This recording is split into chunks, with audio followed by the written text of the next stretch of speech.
So I suppose we have to make some fairly important decisions here. Excuse me. I like the general idea of very strong forms in the foreground. I don't want too much detail, certainly not where the form meets the water, but I found this to be just a little too round, just too much like a golf ball that's been partly taken apart. So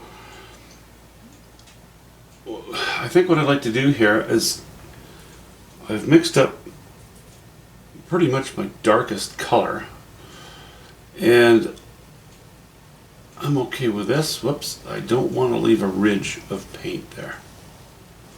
That would not be a great plan. And because I have made it the consistency of heavy cream, the tendency is, depending on how you handle your brush, to end up leaving that, and I don't want that. I want a hard line, but not a ridge right against my brush stroke. That would not be a great plan. So I'm going to do that. And I think here,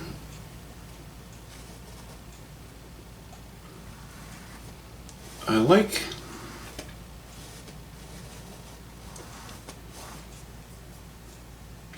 this, but I think that I could afford to move this way. And you see how I have this form in catching some warmth and some light, well, color at least. I'm going to make it a little more prominent, and I'm going to try to give this the idea of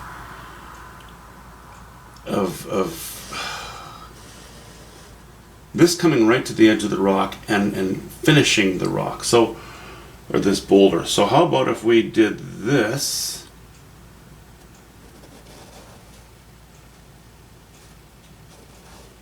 Okay, let's see. What if we finished the rock like so?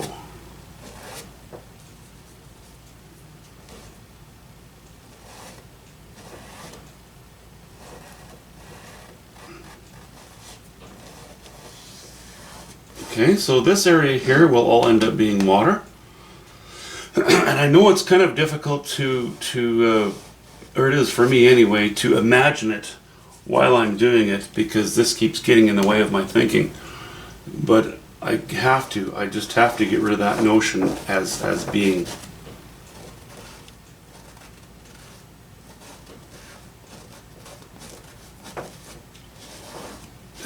where the rock meets the water. And now I'm going to take this up a little bit, and I think across, and I'll stop there because I'm unsure of a lot of this. I believe I'm going to reintroduce this color up higher as well, but I don't know the form yet. So I like this line,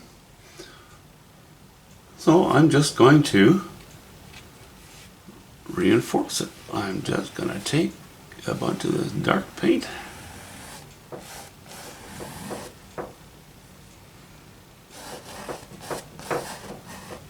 small irregularities maybe. Okay, we'll start with that. And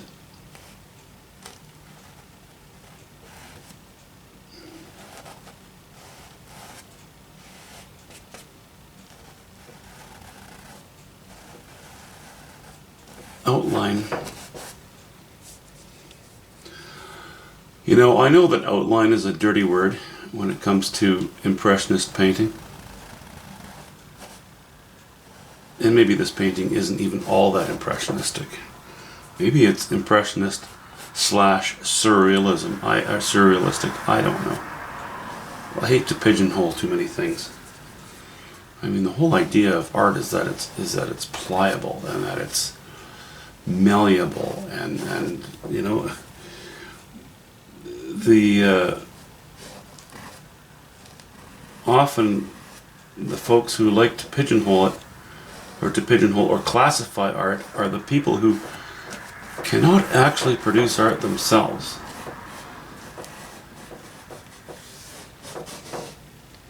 Not always, but it does happen.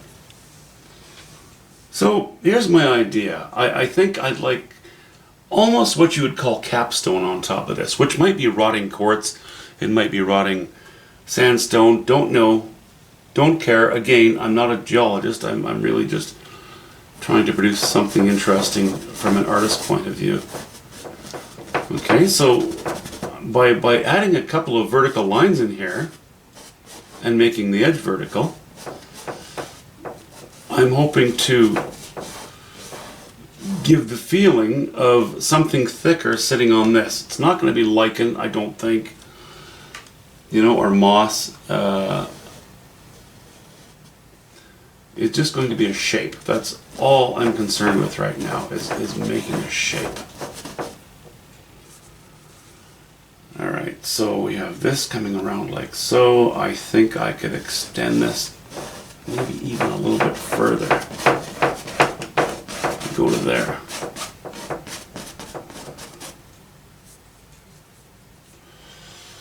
And I think also that in the interests, just out of curiosity, you know, this doesn't have to be, these don't have to be final lines, but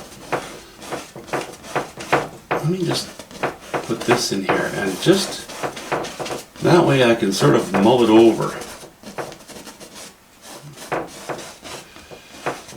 I can think, okay, I might like to put this in here. So I've allowed the void to stay there, but I've put some very, you know, some very dark lines in around it.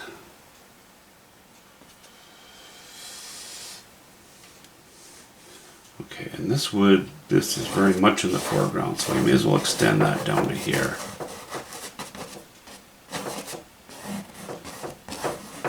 Again, don't be confused with going, well, this is right over this, because this is going. This will be in the same values and colors as that is.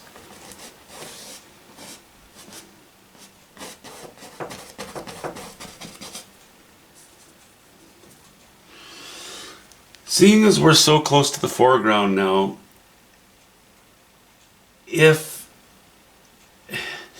how I handle the bottom is going to require some opposition to this dipping. You know, everything's kind of dipping now, and that's good, but I need to support it with something more in this direction, not completely, but it needs to have a lot of strength in the foreground now, and I'm just for the fun of it going to counteract this stone or portion of stone with, I'm not painting foliage in, I'm painting the possibility of foliage in. That's all I'm doing.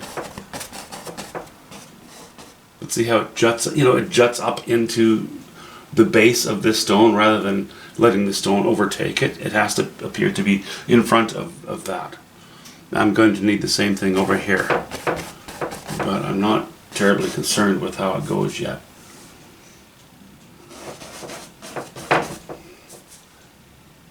You know, maybe we'll end up with a few blades of grass or some foliage here. You know, opposing the downward line, we're going to go up off the painting. That's my thinking at the moment, because, yeah, you definitely want to stay flexible.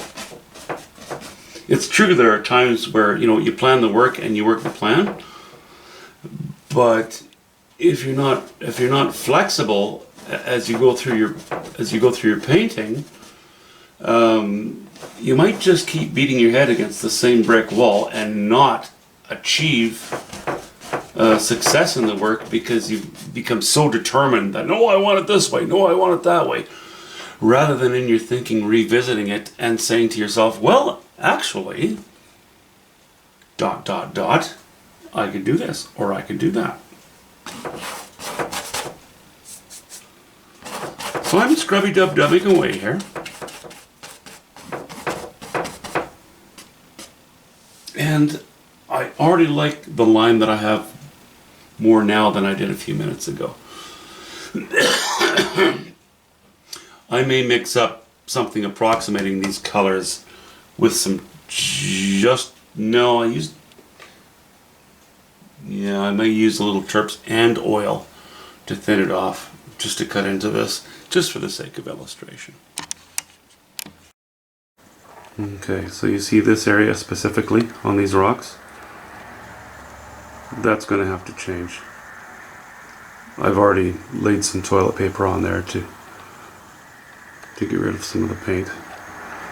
But again, I'm leaving that till the end. I'm not going to worry about it. It's pretty minor. And the highlighting, I guess I could zoom in briefly.